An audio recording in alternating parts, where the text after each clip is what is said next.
Welcome back to Withdraw Consent. I'm Jack. Today I want to discuss this Jewish power party in Israel. And the question I'm presenting is why would Christians support a Jewish power party? Because Christians are of the position that religious Jews we're just talking about here, are going to hell.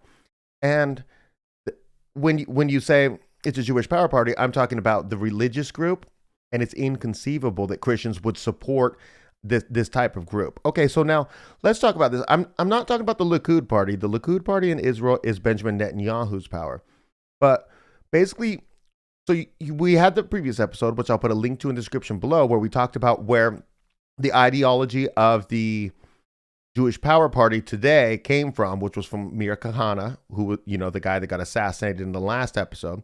And he had built up this whole, in the United States, do violence to prevent anti-Semitism thing. When he had gone to Israel, then he turned it into an anti-Arab thing.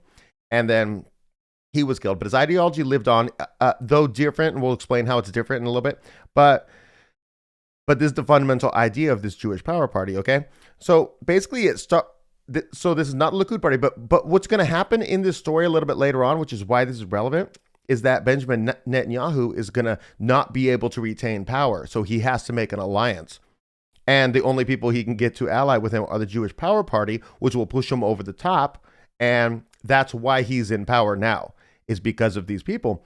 So then now they get into the Knesset, which is their parliament, and they also get into his cabinet because it was necessary to make this deal with them.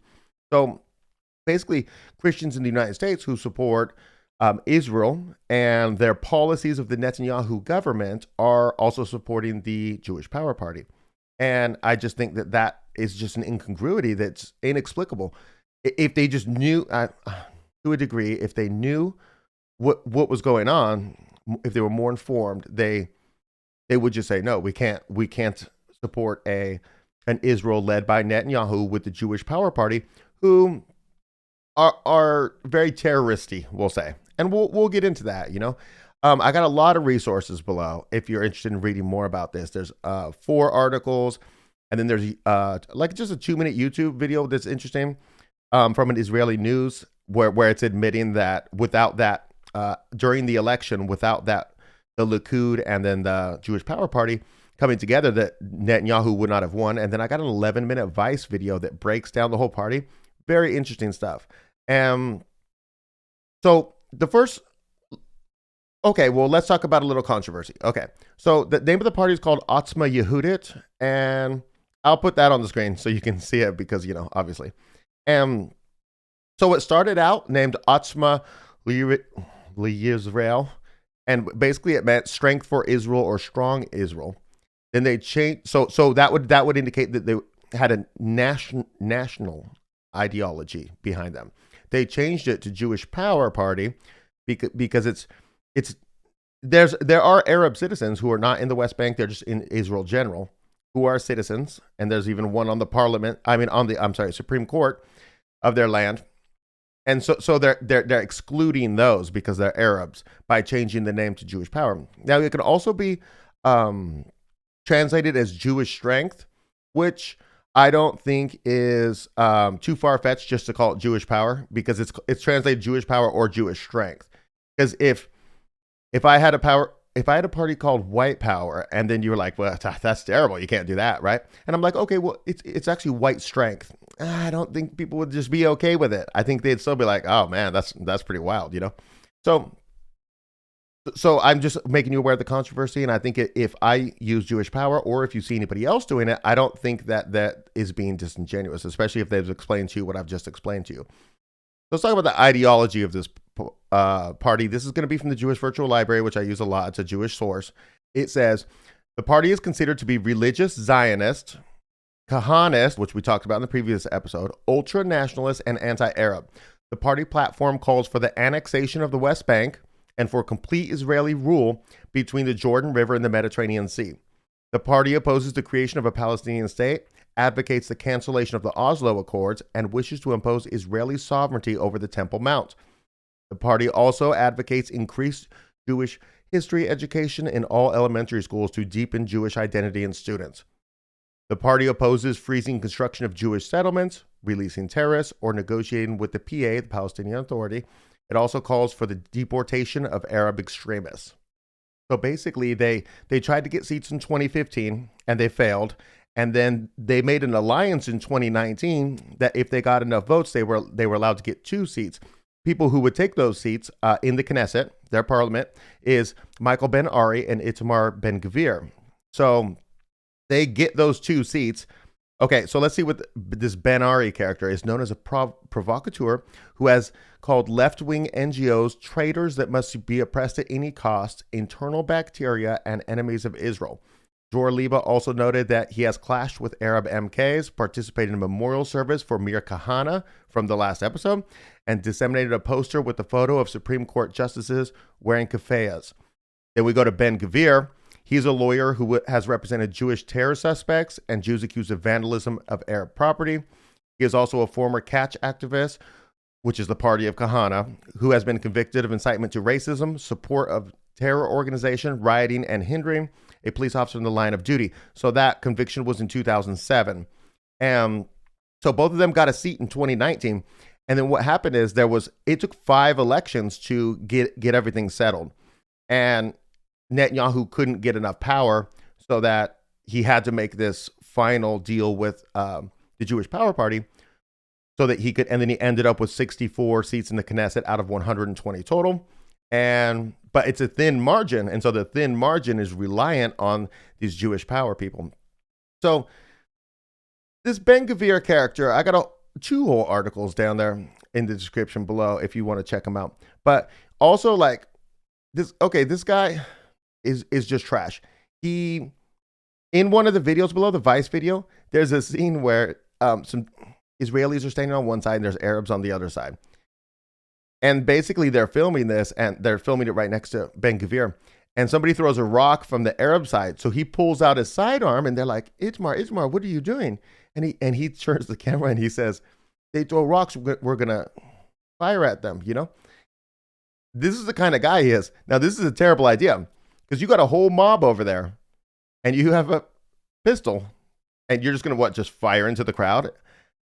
That's what we're dealing with here. Then if we go further back with Itamar Ben Gvir, he had publicly threatened, so he was a follower of Kahana. He publicly threatened the prime minister at the time, Yitzhak Rabin. And then if you recall, someone influenced a far-right Israeli Jew who was influenced by Kahana, went and assassinated the prime minister of Israel, his own prime minister, because the prime minister was going to do peace with the Arabs. And literally at the end of a peace rally, he shot and assassinated him. So this is also the guy we talked about in previous episodes he was in an interview and he had a picture on his wall. And the picture on the wall was of Baruch Goldstein. We did an episode about that. I'll put that in the description, and the Rabin one if you haven't seen that. But this is the guy who went into the mosque and he was an IDF soldier and he just slaughtered a bunch of Muslims who were in the prayer position. And then they turned to Itamar Ben Gvir and they said, well, what are you going to tell your children when they ask who is this man in the picture? And he said something along the lines of, I'll tell them that he is a great patriot and, whatever. So, I mean, this is the kind of man he is. So basically what happened recently is when the 5th election happened and the Jewish Power Party now came to power, even though they already had 2 seats in the Knesset prior to that, Itamar Ben Gvir gets promoted to be the national security advisor of Israel. And another one of their members, because he's also the chairman of the party right now, and another one of the members of their party, which is Bezalel Smotrich, who's the finance minister, I believe, he also got into the cabinet, of course, Now, if you remember Smotrich from an earlier episode, when I did the episode on the Greater Israel episode, I basically showed you a picture of him giving a speech, and on the front of the podium in front of him, he had a picture of Greater Israel, and we have a whole episode about Greater Israel. I'll link that below, but it's an immense swath of land from all the countries, including making multiple countries cease to exist. That's what the Jewish Power Party want now. It's not specifically in their platform. They just say, hey, we want the Temple Mount, which would cause war with all Arabs if they seized the Temple Mount, took down Al-Aqsa Mosque and started building the 3rd temple. a good episode about that. Link that in the description below. It's going to be a long description. So anyways, they're more extreme than they put out in their platform, which is evidenced by the guy giving the speech, which outraged the Arabs that he was giving the speech with this picture of Greater Israel in front of him. And so, but also, it puts that episode into context, knowing that they're a small fringe party, even though they are in power now. Because if in that episode I made the error of saying that all Israelis are for the Greater Israel Project, that would have been incorrect, and I would not have known it at the time. I'm not sure if I did. I'm not going to go back and listen to it.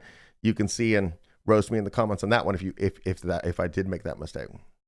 So then they have these multiple members in the cabinet, and basically what happens is in January of 2025, they did the 3-part ceasefire, right? And you remember Netanyahu at the beginning said, we're never going to move to stage 2. We're not going to negotiate with them. We're just going to get some hostages back. They did get some hostages back and traded people. Basically, Itamar Ben-Gvir threatens to resign because if there's not going to be airstrikes on the Arabs, then, what is he even there for? And he's thinking at the time that if he can get his people to pull out, his Jewish Power Party to pull out, that would crush Netanyahu. And then they could have a special election or something. He could lose power. And that didn't quite work out because Netanyahu's still here. And then a couple months later, when Israel violated the ceasefire, which inevitably they were going to, he announced that he wasn't going to ever move to phase 2 at the beginning. He publicly said it. It's not like a secret. And so he violated the ceasefire, as they all do, Israel does every time. And so 2 months after January 19th, he had stepped down from his office, causing a big stir. And then 2 months later, he resumed in the government, basically, because Netanyahu started murdering more women and children in Gaza. So he's totally on board now. My point here is that when you look at this party in whole, this Jewish Power Party, how on earth do you have Christians who are supporting the Netanyahu government with this Likud party, who are allied with these people and have these people in his? So, for example, in the Vice video, I'll try to clip it in right here, but you've got them just these Jewish Power Party people just standing around, and they're chanting. If you start, you'll see. You're gonna read it on the bottom of the screen, but they want to end to all the Arabs, And so imagine you were a Christian and you were supporting a government that chants genocide to their just an ethnic group that's in the area. It just seems insane to me. Now, the purpose of this video is for you to understand all this stuff that I didn't understand fully, before I did all this research. I don't know if it has value in actually talking to like a Christian Zionist. I don't know if it could be slipped into a conversation because it's so far down the path of looking into the subject that they wouldn't even make it halfway down. So I don't know if there's any value there, but I think it's valuable to myself and I hope it's valuable to you. Thursday, I'm going to do an episode. I haven't figured out the name of it yet. So it's going to be, I'll flash it on the screen, the thumbnail. Anyways, hope to see you there.